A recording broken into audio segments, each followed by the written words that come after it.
আসসালামু আলাইকুম সুধী দর্শক।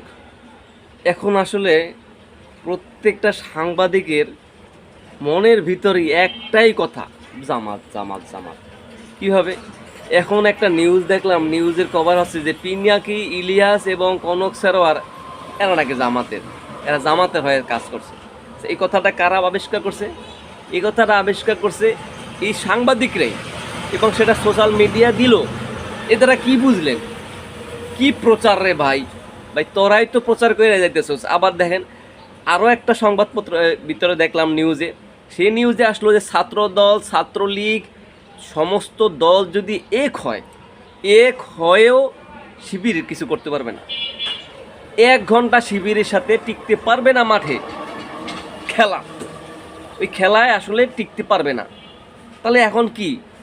এতে বোঝা গেল যে বিগত 17 বছরে খেলা শিখাইছে শিবিরকে, জামাতকে। তারা এখন খেলায় শক্ত হয়ে গেছে, খেলায় দক্ষ হয়ে গেছে।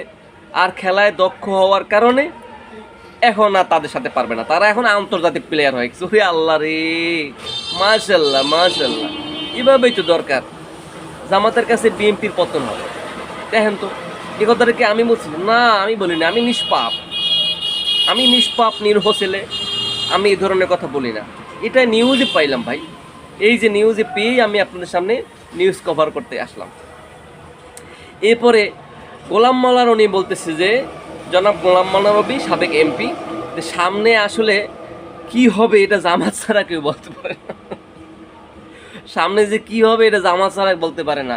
আজকের যে কি হবে এইটা এখন যে সিদ্ধান্ত নিয়েছে 3 মাস পরে আরও চূড়ান্ত সিদ্ধান্ত আসবে, এটা অন্য কোনো পলিটিক্যাল পার্টি বুঝতে পারতেছে না। এটা একমাত্র বুঝবে জামাত ইসলাম।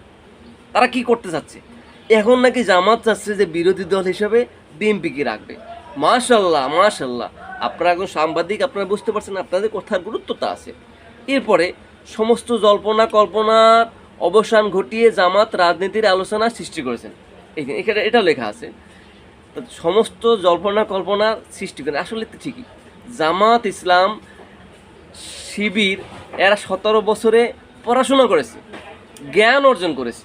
আরে ভাই, এরা তো চান্দাবাজি করে নাই, এরা তো আপনার মারামারি কাটাকাটি করে নাই, রাহাজারি করে নাই। আচ্ছা, আপনার মনে করেন যে আপনার গ্রাম থেকে ঢাকাতে যাওয়ার 17টা রাস্তা, 17টা রাস্তার মধ্যে একটা রাস্তা আপনি বন্ধ করে দিলেন। আরে ভাই, আরও 16টা রাস্তা তো আছে। তা 16টা রাস্তা যদি থাকে তা আপনার চিন্তা কি? যেমন মিছিল মিটিং ওপেনে করতে পারে না। Okay, close the road, other road must be have the open. That's why every Jamaat, every Shibir will be go then. সুতরাং এটা তো খারাপ না। আপনারা রাস্তা ক্লোজ করেছেন, আপনারা ভাবছেন একটা রাস্তা শেষ। নো ভাইয়া, একটা রাস্তা শেষ না, রাস্তা আরও আছে। রাস্তা আবিষ্কার করা যায়। আপনি একটা জমির মধ্যে থেকে রাস্তা বানান, হয়ে যাবে। হ্যাঁ, সামনে সিদ্ধান্ত বিরোধী দল কে বানাবে এটাও নাকি জামাত চিন্তা ভাবনা করতেছে, এবং জামাতের সিদ্ধান্তই হবে, কারণ তারা এত দক্ষ হয়ে গেছে। আলহামদুলিল্লাহ, তাদের দক্ষতার জন্য শুকরিয়া আদায় করছি আল্লাহ রাব্বুল আলামিনের কাছে। আল্লাহ আমাদের সকলকে হেদায়েত দিন।